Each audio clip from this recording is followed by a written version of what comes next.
Hi అండి, welcome to grand మా channel. ఈరోజైతే మనం టమాటా బాత్ ఎలా చేయాలో చూపిస్తున్నాను.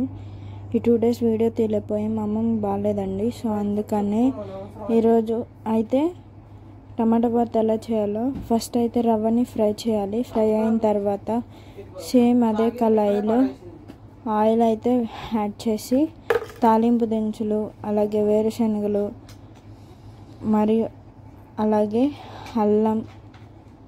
అల్లం తరుగు, ఉల్లిపాయలు, పచ్చిమిర్చి ఇవన్నీ వేసినాక బాగా వేగాలండి. బాగా వేగితేనే చాలా బాగుంటుంది. అలాగే మనకి మెయిన్ ఇంగ్రీడియంట్ టమాటా కదా, సో టమాటాని వేసి కొంచెం కరివేపాకు అయితే వేసాము. ఇవి మగ్గడానికి కొంచెం అయితే సాల్ట్ వేసాము.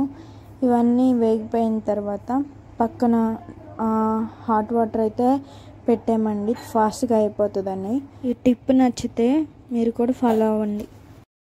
సరే, వాటర్ ఎలా అయితే బాయిల్ అవుతున్నాయో ఇప్పుడు మనం ఫ్రై చేసి పక్కన పెట్టుకున్న రవ్వ ఉంది కదా, అది యాడ్ చేసుకుందాం.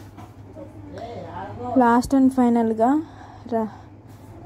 టమాటా బాత్ అయితే రెడీ అయిపోయింది. ఇలా క్యాష్యూతో గార్నిష్ చేసుకుంటే ఎంతో టేస్టీగా బాగుంటుంది. అలాగే ఇప్పుడు పప్పులతో చట్నీ కూడా చాలా బాగుంటుందండి.